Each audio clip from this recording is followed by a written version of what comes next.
来，基隆海平面，你说垂直距离有没有？垂直距离那个什么？垂直距离是这个点距离基隆的垂直距离是多少？对吧？但如果说你没听过，那你去合欢山爬山，总有看过什么啊？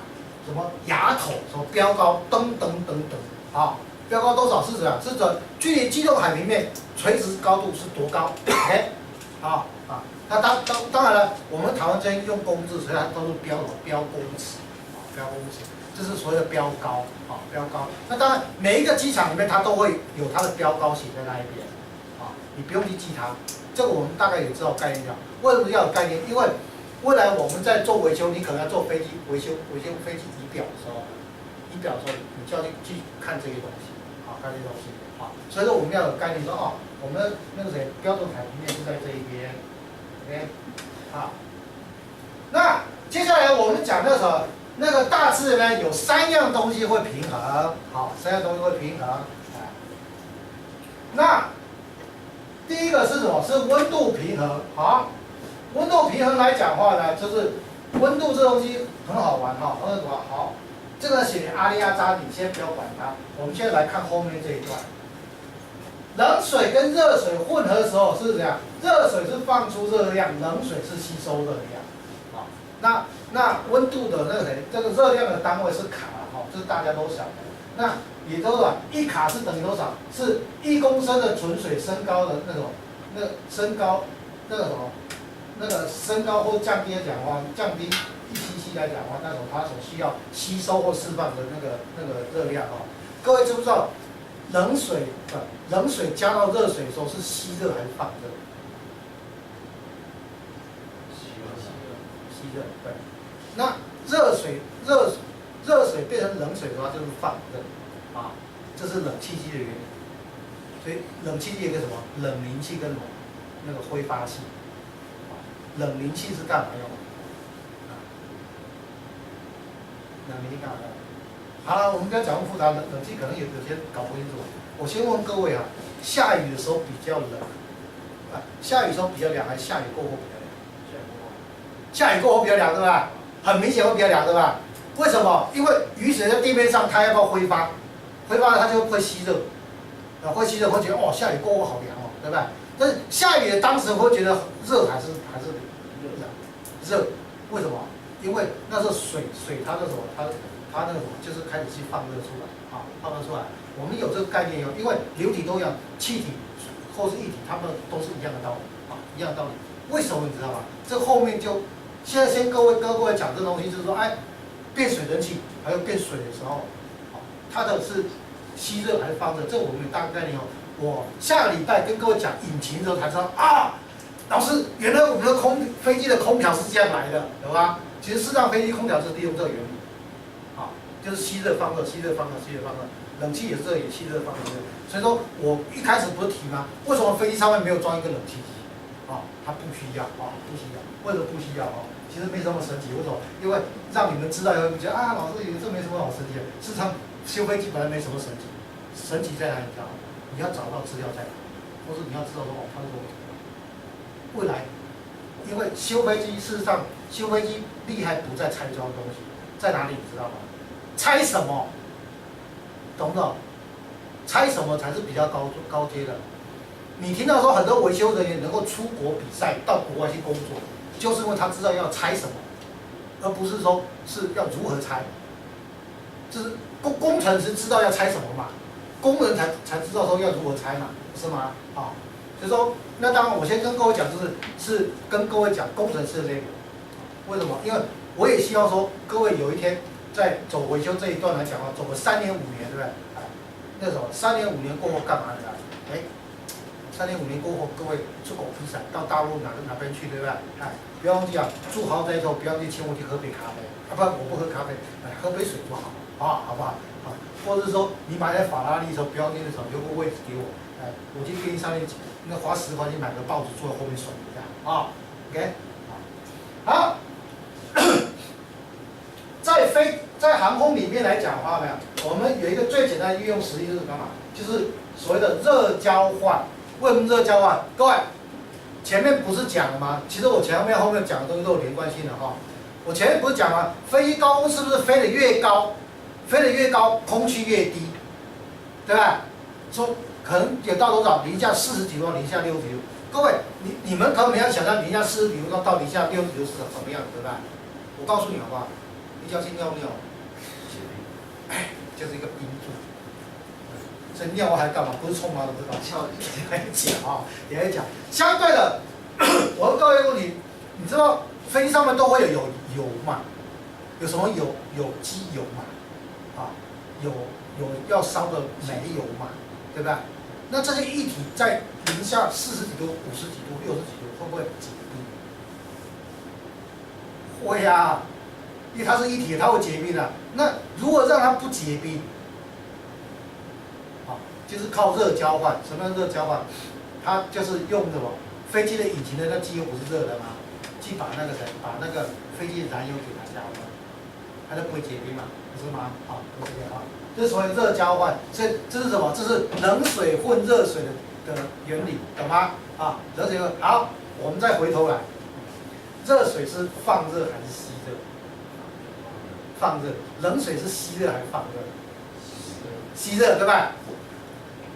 红色的部分是热的液体，蓝色部分是冷的液体，是不是两个一经过这边啊？一个是放热，一个吸热，刚好干嘛？两个做热交换干嘛？对你好，对我也好 ，OK？ 飞机上是这样设计的，所以说飞机上为什么说它的油在上面不会结冰，不会结冰啊？所以我们大概有概念就好啊，大概有概念。所以它是热交换啊，所以冷水热水这个原理哦，如果说你要是很难记的话，你就想起老师跟你讲说那个什么热水跟冷水，热水是要干嘛？是要放热，冷水是要吸热它是这个原理啊。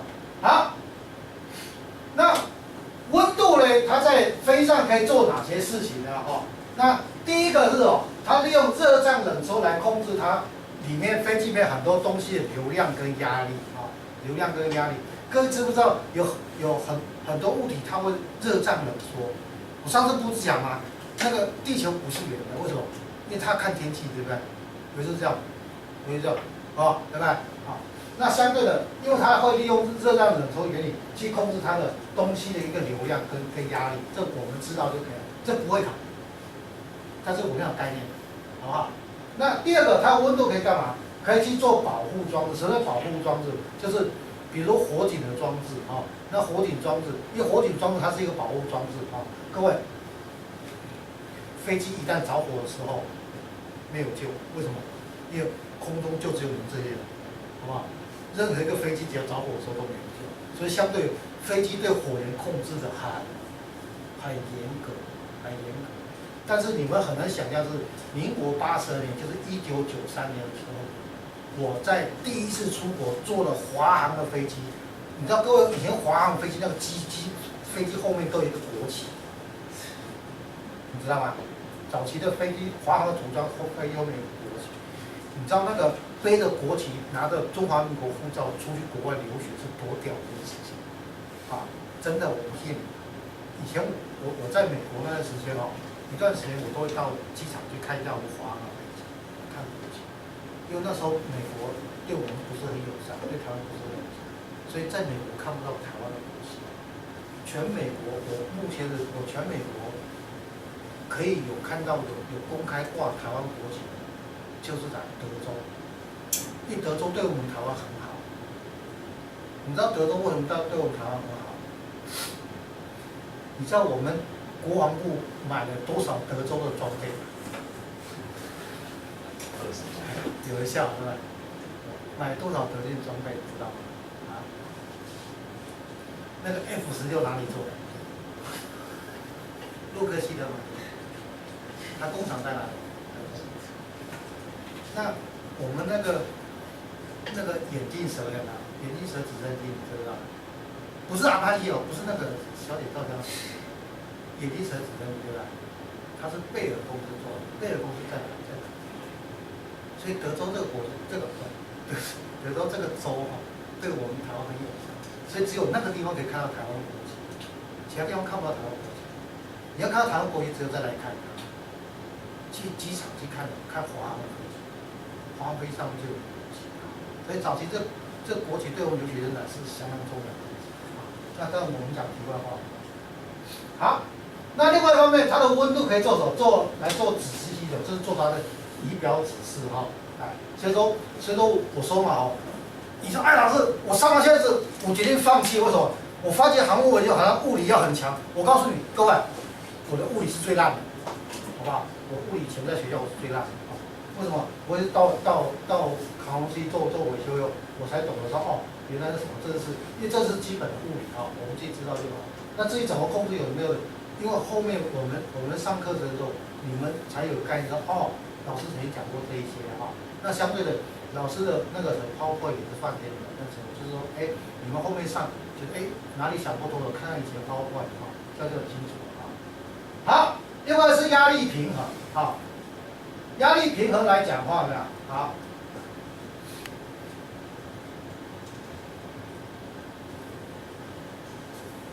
透过实验了解表面张力。我们看一下什么叫表面张力。表面张力各位懂吗？装上滤网的小水瓶从水里面被拿出来的时候，里面的水居然不会漏出来，这是因为表面张力的缘故。因为这样子的一个分子跟分子之间的吸引力呢，让比如说水或者液体在表面上会形成一个像保护膜一样的东西。那要戳破这个保护膜，必须要克服这个表面张力才可以。因为滤网上面的网状结构和水相互作用，使得水产生了表面张力，让水瓶里的压力和重力达到平衡状态，就发生了水停留在瓶子里的神奇现象。除非这种平衡被打破，比方说空气进入水瓶内，或者有外力敲打水瓶，水才会从滤网里流出来。另外，在撒上胡椒粉的水中滴几滴肥皂水，胡椒产生逃跑的现象，也是因为肥皂水的表面张力比水小的关系。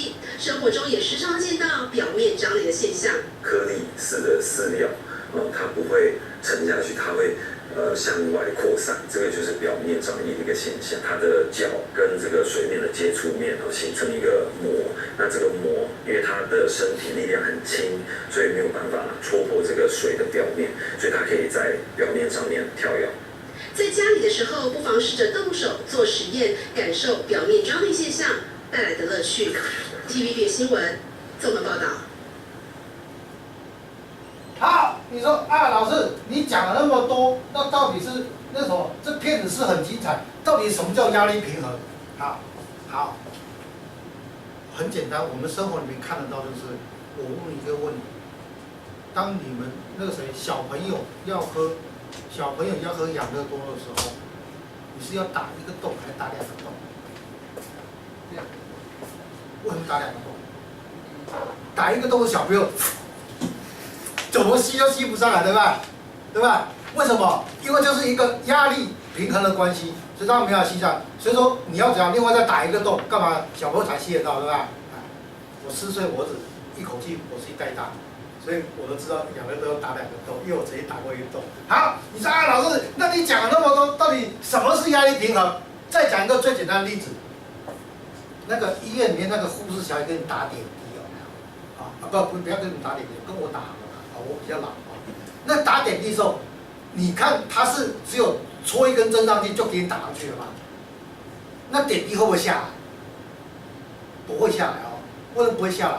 因为是一个压力这样把它拉了，所以那个液体不会下来。所以说护士都会拿一个针头干嘛？戳上去以后，让它整个跟大气压力产生平衡的时候，那个点滴才会下来，丢不丢？对不对？没看过是不是？没看过，以后老师生病住院的时候，你们过来看我，我再跟你讲所以说这是最简单形容，就是一个点滴的那什么，它就是一个压力平衡，好不好？一个压力平衡。那所以说压力平衡来讲的话，它只是讲，它只是那个什么单一方面那个什么做一个压力平衡。因为压力平衡来讲的话，在我们飞机里面也有很多东西是做的做一个大气的压力平衡比如说飞机的油箱，就是跟养乐多原理一样。如果说它只有一根管子去抽油整个油箱会这样猫掉，对不对？但是我不是说吗？飞机那什么，我上次不讲飞机怎么飞，那地上是这样，那空中这样，对不对？它的机翅膀里面它有油箱，你这样一挤压的时候变成怎样？它已经承受那个压力挤压了。然后如果说你再用那个飞机引擎棒抽油力量一抽的时候，它可能整个油箱都扁掉了。所以你下来的时候，几乎每一趟都要换油箱，啊，要换油箱，哎，要用油箱。那至于油箱长什么样子，那时候后面我再跟各位讲啊。啊，另外是化学平衡。什么叫化学平衡？就是啊，化学平衡就是一个分子它有所谓的什么那个正平衡跟逆平衡啊。什么叫正平衡？什么叫逆平衡？好了，我们讲最简单的东西好了。你们知道那个那个糖水有没有？糖水要不要用煮？还是冷水直接泡就好？冷水泡会比较快，还是用煮比较快？用煮比较快，为什么？因为让它分子结合，两边互相产生平衡。那你说啊，老师，那我从小到大我没有看过说手指甲去煮糖水啊。那好，那电镀你有没有看过吗？啊，没看过啊，对吧？小姐，你好漂亮，当我老婆吗？我这个戒指送你。结果呢，哎，小姐看起来，哇，你好厉害！我说，你送我一个镀金的，啊，电镀就是一个什么？一个化学平衡，好不好？化学平衡，好，化学平衡，好。所以说这个是我们最基本可以了解的东西。所以说你们一旦说什么大自然会有产生平衡，对吧？一个化学平衡，什么叫化学平衡？最简单的例子是什么？就是电镀，好不好？就是电镀。好。所以说这电镀它什么？它有解释啊什么啊？我告诉各位，其实如果说一旦你们考试的时候，通常他不会去叫你去解释说啊一个东西的什么啊要怎么解释那个，因为毕竟为什么你知道？你不是来学校读书的，好不好？你就要举出最简单的例子，比如说电镀，电镀，或者是你啊最简单的煮糖水好，对不对？煮糖水了哈。还有一个所谓正平衡跟逆平衡。什么叫正平衡跟逆平衡？正平衡、逆平衡其实很好解释，就是糖水加温以后，水加温以后，糖丢下去搅一搅，这是正平衡。什么逆平衡？把糖水放到冰箱里面去以后，你会发觉煮好的糖水的颜色跟冰起来的颜色会不一样。冰糖水。啊，对，二砂好不好？台糖2号砂，哎，你跟我回去煮看，就是煮好以后呢，然后你再把它放冰箱，对吧？你放一两年之后会不一样。好，所以那个谁啊，温度跟压力的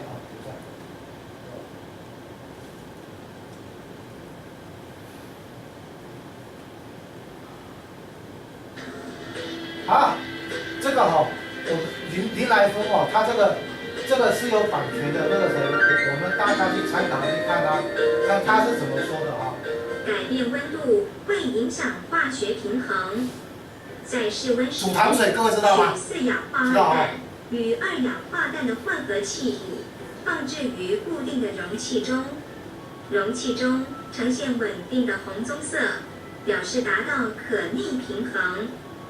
若升高温度，则红棕色渐浓，显示反应现象趋向吸热的正反应，亦即正反应速率大于逆反应速率。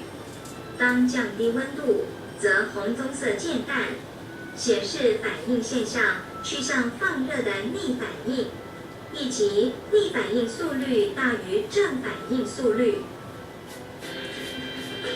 好，这是。你想啊，老师怎么这么多什么逆反应跟正反应？我不是说吗？干脆你就是把想象成煮糖水，如果煮糖水，你还是你要去吸，对不对？哎，各位有没有把可乐拿来加水喝？没有啊。好了，我们不要讲可乐。各位，你们有没有看过没有煮过的酱油跟煮过以后的酱油？真的没看过吧？哎呀，可是这里我又不能说真的拿一个锅子来煮给大家看啊。大家都可以看。我现在只是说大家给大家一个概念没关系，这个我们知道一个概念就好了。为什么要这些概念？你知道吗？你知道吗？因为在飞机上面有很多东西会因为加温过后会有很多的改变，会很多改变，所以这个修飞机很神奇的地方在这里哈，很实验的。你说加温过后会有改变，对不对？相对的，它等到冷却过后又会有改变，为什么你知道吗？各位，再翻回前面讲，在地面上的时候，大气温度大概是多少？比如说20度来讲，可是我现在飞到36000英尺的时候，大气温度可不几度？可不零下40度、50度，对不对？那个时候是不是两个温度变化会很大？好，两个温度变很大，它就利用这个温度变化干嘛？去做了很多的设计。那你现在懂了以后，有没有？那这样的话，懂了以后有什么好处？就是说，我不是说吗？修飞机的高招在哪里？不是说你如何会修，是怎样？是你知道要修哪里。所以说这个东西你要有概念啊，你要有概念。尤其各位，如果说没有飞机修护经验来讲的话，我建议说你从工程单位下手，不要从技术部门下手，要从技术单位下手，不要从工程单位下手。为什么？因为你从工程单位下手，你当然你要去培养的维修经验，就是那个拿白手修飞机，对吧？你从这个在爬，我看爬，你至少玩那个350都会有。但是如果说你走技术部门的好处，就是说你爬，我不是说吗？工程师当个5年就会出口比赛，啊，这样会比较快，啊，这样会比较快，因为毕竟青春有限啊，青春有限，所以说那什么好。那接下来我们来讲那什么基本的航空物理跟那个什么跟那个基本的力学哈。牛顿定律大家认识吗？牛顿大家认识他吗？啊，哎，就是那个没事坐在树下，然后被苹果打到那一种的哈，哎，然后啃着苹果还想说苹果为什么打我？不是我去打苹果啊。那第二个，我们跟各位介绍什么叫马力哈，什么叫马力？那还有一个白姆定律，还有一个能量啊。那能量还有一个纳卡这东西比较好玩，好，那个东西好玩在哪里？你知道吗？哎，如果找不到，只有老师才知道，好不好？只有老师才知道啊。纳卡的，好，没关系。好，牛顿呢，它有3只牛哈，有3只牛啊。各位记住，第一只牛就是什么？就是航速运动，就是当你在没有外力的影响状况之下，事实上它是怎样？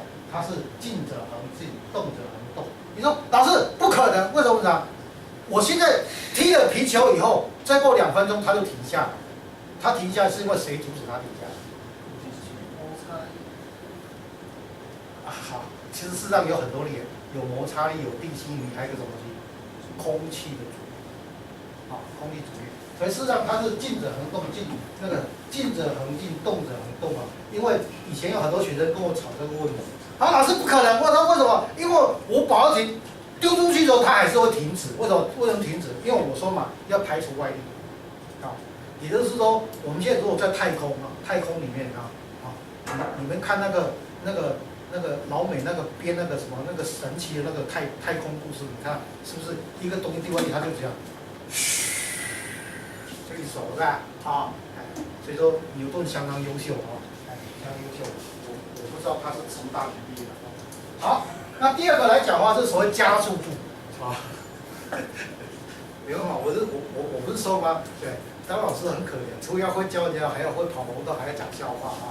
好，那什么叫动力加速？什么叫重力加速？对不对？重力加速最简单解释干嘛？你知道吗？被找到的啊？是会被找到的那个现象。嘿。就是他被苹果打到的时候，一直在啃那个苹果，一直在想说苹果为什么打我？为什么我不去打苹果啊？所以他想出这个结论，就所谓的重力加速度。重力加速最好解释是干嘛？你知道吗？空的保特瓶丢到你会比较痛，还是里面装满水丢到你会比较痛？对，为什么？因为2个重量不一样的，对不对？好，所以说这是重力加速度啊，重力加速度。那当然了。很多学者会解释说，哦，因为你站在一个什么10层楼的地方，然后一个东西丢下去啊，丢下去，然后速度会增加多少啊？